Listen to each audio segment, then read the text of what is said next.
Hello, everybody. I will speak for 5 minutes because I have two courses to talk about. Not four, but five. The first, culture and creative writing. The biggest part about culture and creative writing is having the students comfortable in the salon format where we're just discussing our work, learning how to argue effectively.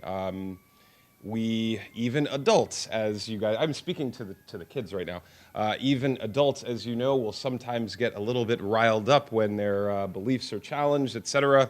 We're not going to have that because we're going to work on that early in this class. I'm told this class is sold out, so we will have another teacher of equal or greater value. I've designed this course a lot, like most of the instructors here. This is a course that I would have wanted to take. It's a proper survey of the writing industry.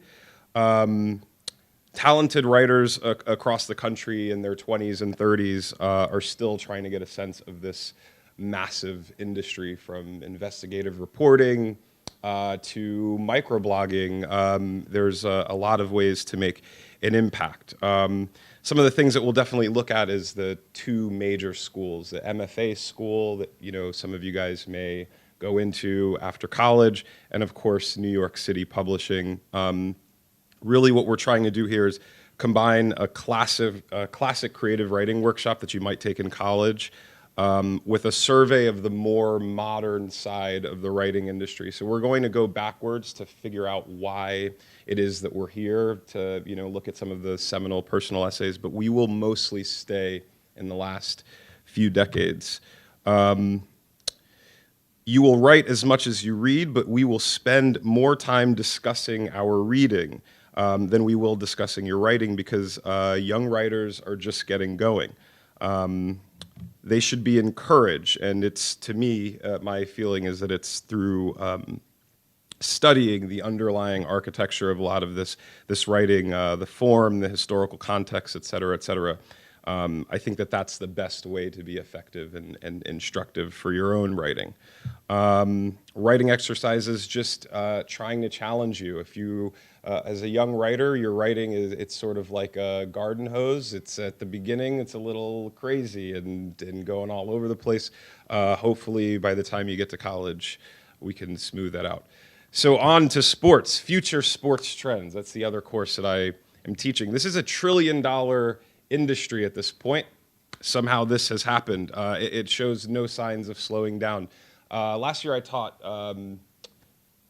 the sports media and marketing class, and really the point of that is that the sports industry works in a certain way right now, and anyone really could tell you how that is. We bring industry insiders to tell you exactly what the general manager of the Yankees does. Not that much.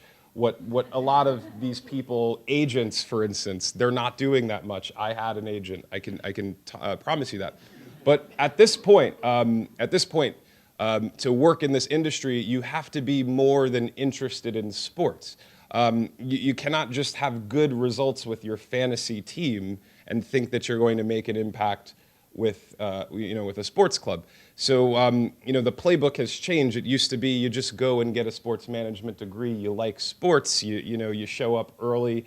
Nobody cares anymore. What they actually want, for the last decade, we've been interested in people that are good with analytics. So if you have that on your resume, you've got a leg into the door. Future sports trends, what we're trying to do is we're trying to look at the whole industry and identify some points where some people can make some impact. The last decade was mostly analytics. Quants sort of ruled the industry, this archetype of the old man in the village who knew the most about football, let's say. That guy took a seat back. Now the quants had a chance. Now we're looking at some of the things that analytics has done. There's analytics about analytics. What's going to be next?